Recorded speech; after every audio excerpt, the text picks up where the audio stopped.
జై జగన్నాథ్.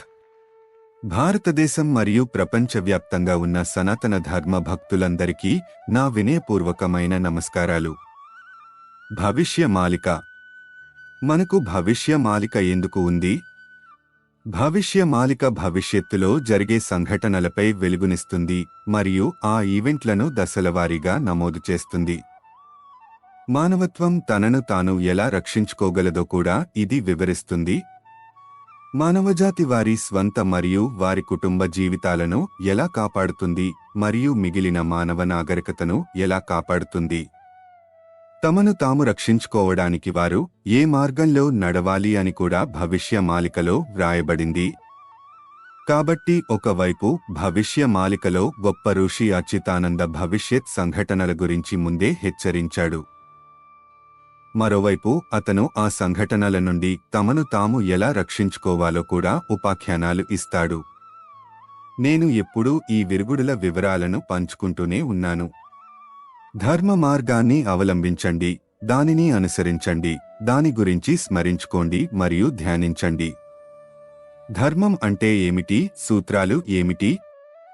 ఆదర్శాలు ఏమిటి? మరియు మీ పనులు మానవాళికి మరియు ప్రపంచానికి హాని కలిగిస్తున్నాయా అని అన్ని సమయాలలో ప్రతిరోజు మీ మనస్సాక్షిని ప్రశ్నించండి.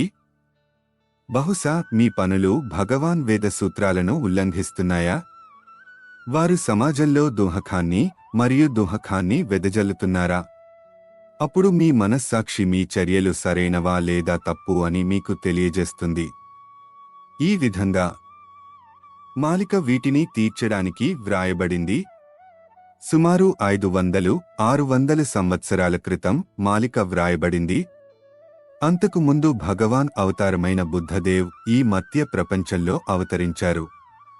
ప్రకృతిలో సమతుల్యతను కాపాడటానికి అతను జంతువులను వధించడాన్ని తీవ్రంగా వ్యతిరేకించాడు.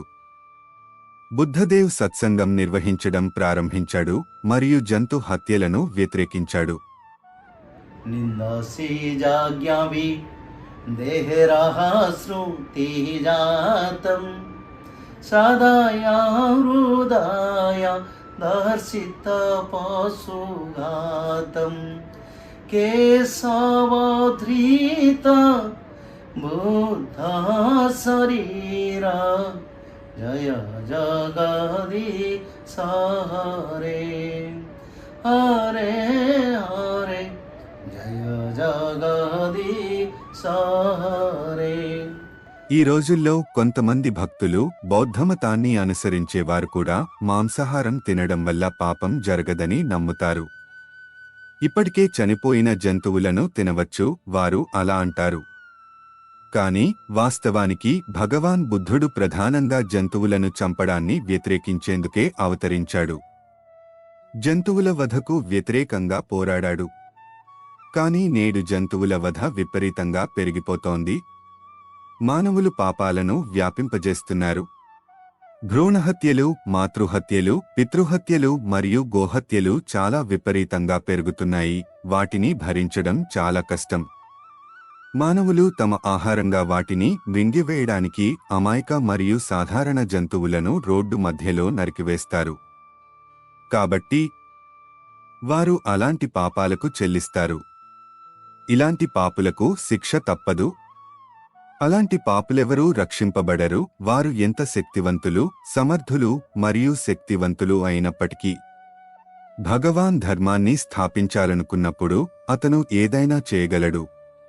వేద సూత్రాలను పునరుద్ధరించడానికి అతను తగిన చర్యలు తీసుకుంటాడు. ఇప్పుడు వైదిక సూత్రాల పునరుజ్జీవనం కోసం భగవాన్ మాలిక యొక్క రచనలను ప్రచారం చేస్తున్నాడు. ధర్మం పునఃస్థాపన అయ్యే సమయం చాలా దగ్గరలోనే ఉంది. ధర్మ స్థాపన ప్రక్రియ సాగుతోంది. చాలా దేశాల్లో ధర్మం పునరుద్ధరించబడుతోంది. ధర్మ సంస్థాపన యొక్క అర్థం గురించి కొంతమంది విచారిస్తారు. ధర్మ సంస్థాపన అంటే పాపాలను నాశనం చేయడం మరియు ధర్మాన్ని పునరుద్ధరించడం. ధర్మాన్ని స్థాపించే వరకు భూమి తల్లి భూకంపాలు, వరదలు మరియు భారీ అగ్ని ప్రమాదాల ద్వారా పదే పదే విపత్తులను కలిగిస్తుంది. ఫలితంగా మానవాళికి నిరంతర నష్టం జరుగుతుంది. వీటి నుండి మానవాళిని రక్షించడానికి భగవాన్ ధర్మాన్ని పునరుద్ధరించడం అత్యవసరం. గత ఎపిసోడ్లలో ఒకదానిలో నేను దానిని పంచుకున్నాను. సముద్ర మట్టంలో భారీ పెరుగుదల ఉంటుంది మరియు ఉత్తర హిమానీ నదాలు కరిగిపోతాయి మరియు అధిక సూర్యకిరణాలు అడవులు, జంతువులు, వృక్షాలు మరియు మానవులను చుట్టుముట్టే అగ్నిని రేకెత్తిస్తాయి. ఆ సమయంలో మానవులు రక్షించబడాలని కేకలు వేస్తారు. తమను రక్షించమని భగవాన్ని అడుగుతారు. కాబట్టి భగవాన్ వారిని ఎలా రక్షిస్తాడు? గత అనేక వేల సంవత్సరాలుగా పాపాలు అనేక రెట్లు పెరుగుతున్నాయి. మనుషులు అర్థం చేసుకోలేరు. ఎందుకంటే మనిషి ఆడంబరం, గర్వం, అధర్మం. నీతిమంతులుగా ఉన్నవారు ఎలాంటి కష్టాలను ఎదుర్కోరు. అహంభావి మరియు అహంకారి ప్రజలు వినాశనానికి సిద్ధంగా ఉన్నారు. మాలిక యొక్క రచనలు వరదల గురించి ప్రవచించాయి. बहिव सागर सुଅ समुद्रକୁ ପୁଣ ବହିବ ପାଣିର ସୁଅ ସମୁଦ୍ରକୁ ପୁଣ ଆଟଲାଣ୍ଟିକ୍ ବଢ଼ିବ କାହିଁ କେତେ ଜାଣ. దీని అర్థం సముద్రమట్టం నిరంతరం పెరుగుతుంది మరియు కరిగిన ఉత్తర హిమానీ నదాల నుండి నీరు ప్రవహిస్తుంది మరియు 7 మహాసముద్రాల నీటిలో కలిసిపోతుంది. ఆ సమయంలో అట్లాంటిక్ మహాసముద్రం యొక్క సముద్రమట్టం విపరీతంగా పెరుగుతుంది. అట్లాంటిక్ మహాసముద్రంలో సముద్రమట్టం ఇలా పెరగడం వల్ల ఇతర మహాసముద్రాల సముద్ర మట్టం క్యాస్కేడింగ్గా పెరుగుతుంది. ఆ సమయంలో ఈ అధిక సముద్రాలు యూరోపియన్ దేశాల భూభాగాన్ని ఆక్రమించాయి, వారి నగరాలను నాశనం చేస్తాయి మరియు క్రమంగా వాటిని నీటిలో ముంచుతాయి. ఇంకా పూజ్యమైన ఋషి అచ్యుతానంద ఇలా వ్రాశారు. ସମୁଦ୍ରର ପାଣି ଧୀରେ ଧୀରେ ବଢ଼ିଯିବ, ସାଗର ମାତିବ ଶେଷେ ଆଉ ଯାହା ଥିବ. అదే సమయంలో ప్రకృతి వైపరీత్యాలు సంభవించడంతో పాటు ఏకకాలంలో యుద్ధం ముమ్మరంగా ఉంటుంది. కానీ వరద ప్రభావం చాలా తీవ్రంగా ఉంటుంది. సముద్రాల సముద్ర మట్టం క్రమంగా పెరుగుతూనే ఉంటుంది. మహాపురుషుడు అచ్యుతానంద దీనిని ముందుంచారు. దివ్య దృష్ట బ్రహ్మవేత్తగా పరిగణించబడే మరియు బ్రహ్మవాణిని వ్రాసే మహాపురుష్ అచ్యుతానంద. ద్వాపరయుగంలో శ్రీకృష్ణుని యొక్క ప్రముఖ స్నేహితుడు సుధామ, సత్యయుగంలో కూపజల్ మరియు త్రేతాయుగంలో నల్, కలియుగంలో గొప్ప సింహం అచ్యుతానందగా అవతరించాడు. భగవంతుడు పూజ్యుడైన అచ్యుతానంద మహర్షికి ఉపదేశించాడు, నా భక్తులను రక్షించడానికి మీరు భవిష్యత్ గ్రంథాలను వ్రాయాలి మరియు మాలిక నుండి బోధనలు ప్రచారం చేయబడినప్పుడు నా భక్తులు మారతారు, నన్ను వెతుకుతారు మరియు మాలిక సూత్రాలకు కట్టుబడి ఉంటారు మరియు భయంతో రాబోయే సంఘటనల మత గ్రంథాలను అనుసరిస్తారు. అందువలన నీతిమంతులు అవుతారు. కాని పాపులు మారరు. కాబట్టి నా భక్తులను రక్షించడానికి మాలిక అవసరం.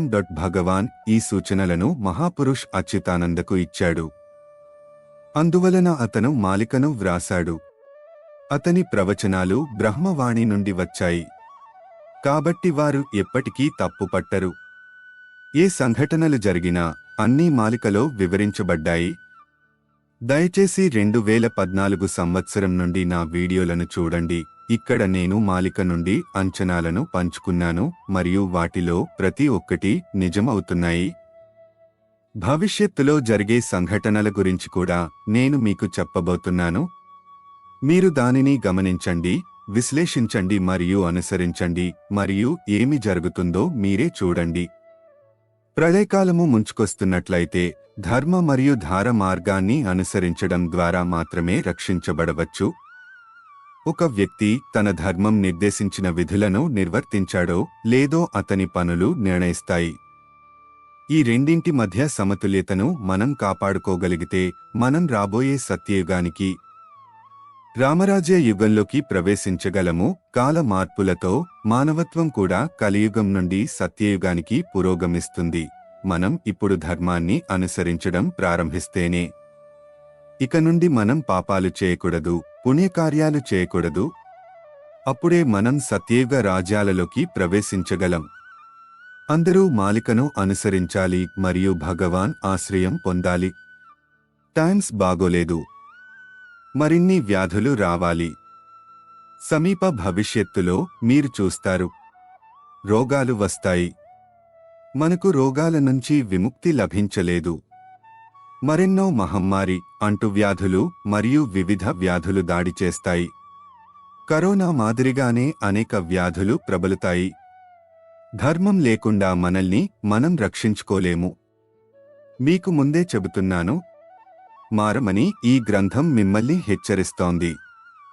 మానవత్వం తనను తాను సవరించుకుంటే భగవాన్ కూడా దానిని తన దివ్య హస్తాలతో ఆశీర్వదించి రక్షించగలడు. నేటి ఎపిసోడ్ని ముగించే సమయం వచ్చింది. మేము తదుపరి ఎపిసోడ్లో దీని గురించి మరింత చర్చిస్తాము. అప్పటిదాకా జై జగన్నాథ్.